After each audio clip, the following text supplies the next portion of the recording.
Joanna Percy was the last one left, the last living person in a family who had been market traders for hundreds of years. She was born in a village at the bottom of high mountains, and she had lived there all her life. At the top of the mountains, the stone fruit grew. In autumn, the fruit fell down the mountains. Most of the stone fruit got lost and no one could find them again. But some fruit fell into a small valley.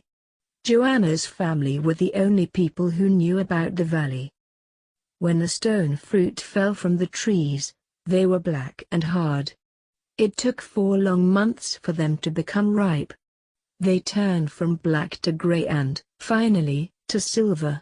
Then people could enjoy the sweet, sun-colored fruit inside. When it was ripe, the stone fruit was delicious. It was the most popular food in the region. On market day, people got up early and queued for hours to buy it. Joanna's family always had more fruit to sell than anyone else. Her family had made a lot of money by selling the fruit over the years. But they were not as rich as the market sellers who sold their products far away in the capital city. When Joanna was a child, she asked her mother, "Why don't we go to the capital city to sell the fruit? That's where the most important market in the country is." Her mother told her that someone had tried once, and they had failed. But she didn't say any more.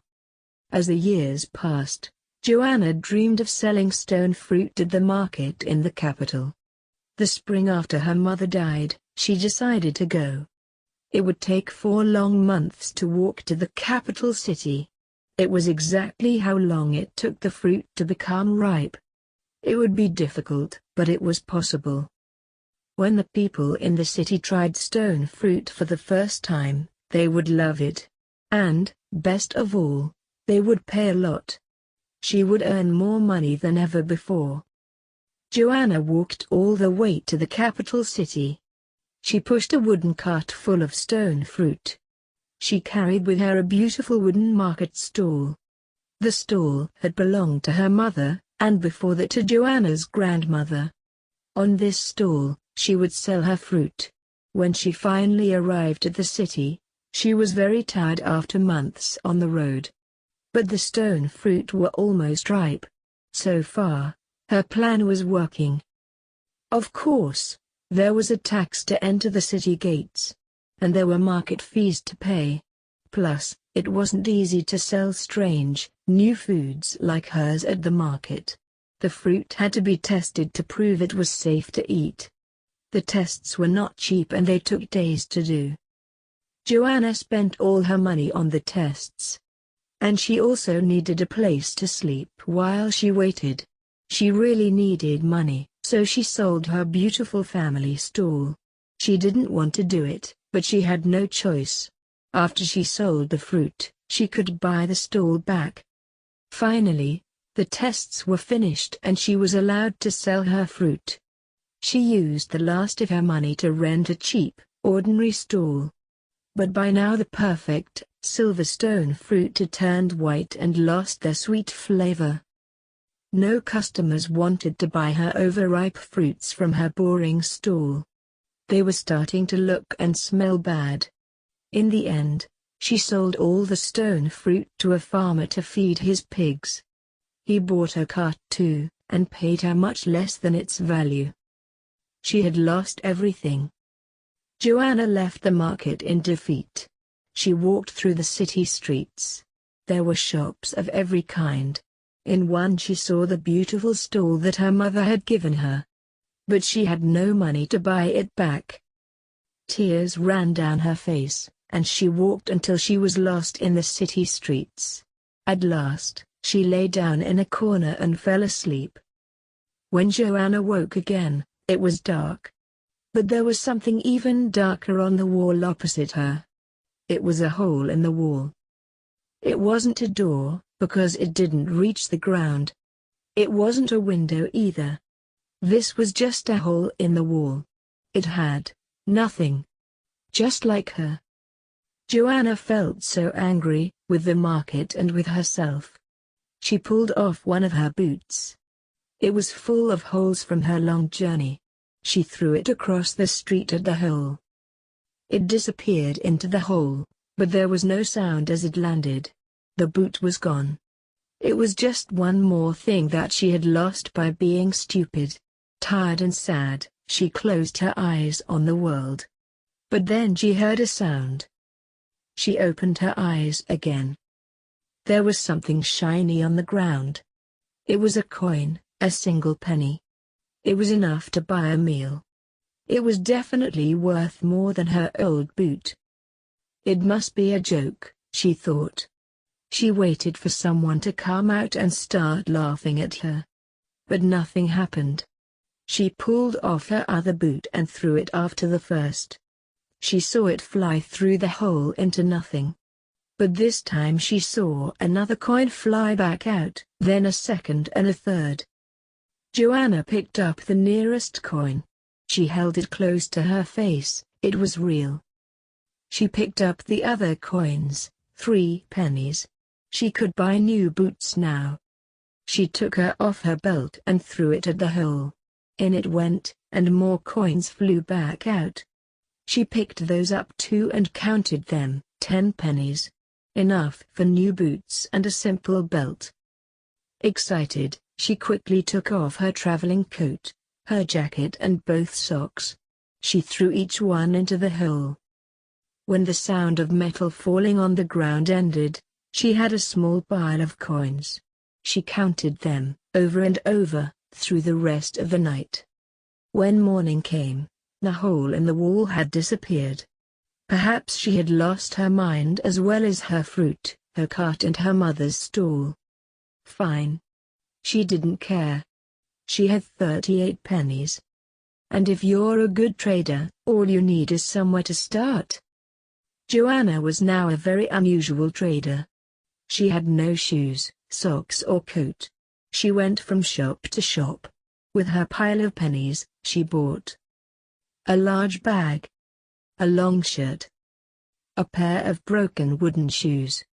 All the old, broken or useless things the other traders would sell her.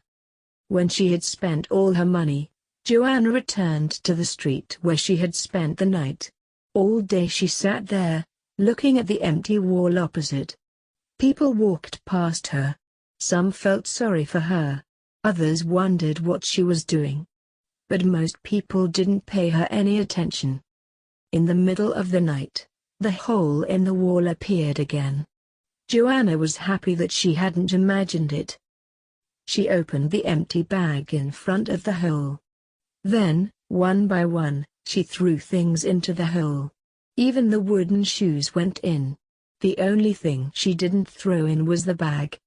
When the sun rose in the morning, the bag was full and heavy with coins. Joanna bought new clothes with the money, a good hat, shirt and trousers, boots to take her home, a thick coat for winter in the mountains, and a new, bigger bag. She had enough money left to do some shopping at the market too. She bought silk carpets, fine wool, bags of spices and more. After a busy day, she returned to one special shop. There she bought back her mother's stall. And then she went back to her lucky street with all the beautiful things she had bought at the market. She sat down for one last night, waiting for the hole. When the hole appeared again, she started throwing the spices into it. Then she threw the wool and silk and the other things. Silver and gold coins flew out of the hole into the bag. Soon her bag was filled with more money than she had ever known. For a moment, she thought about throwing her family stall into the hole as well. But then she had a better idea. The hole had always given her more than the value of the things she threw into it. So what about the gold and silver coins? What would the hole give her if she threw all the money in? What could be worth more than all the money she had? Maybe she would never have to sell stone fruit again. Joanna lifted the heavy bag of coins. She began to move the bag backwards and forwards, faster and faster, and then she threw it. 5 coins came out of the bag and fell by Joanna's feet. The others flew into the hole. Joanna waited and watched the hole. But this time, nothing came back. There was a tax to leave the city. Joanna's last 5 coins were just enough to pay it. She walked out in her good boots and new clothes. On her back, she carried her mother's stool. She walked all day and she slept well at night. She was happy to be going home.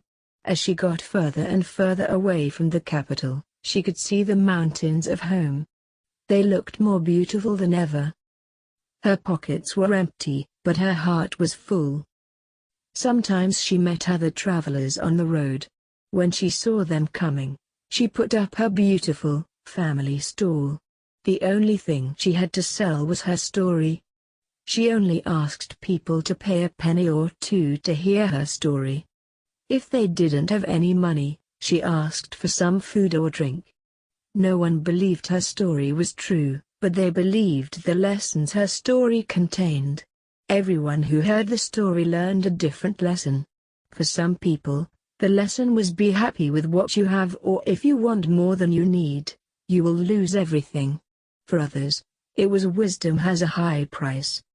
For Joanna, the last trader in her family, the lesson was different.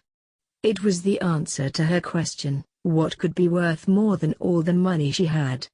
Now she knew the answer was wisdom. Story written by Andrew Leon Hudson and adapted by Nicola Prentice.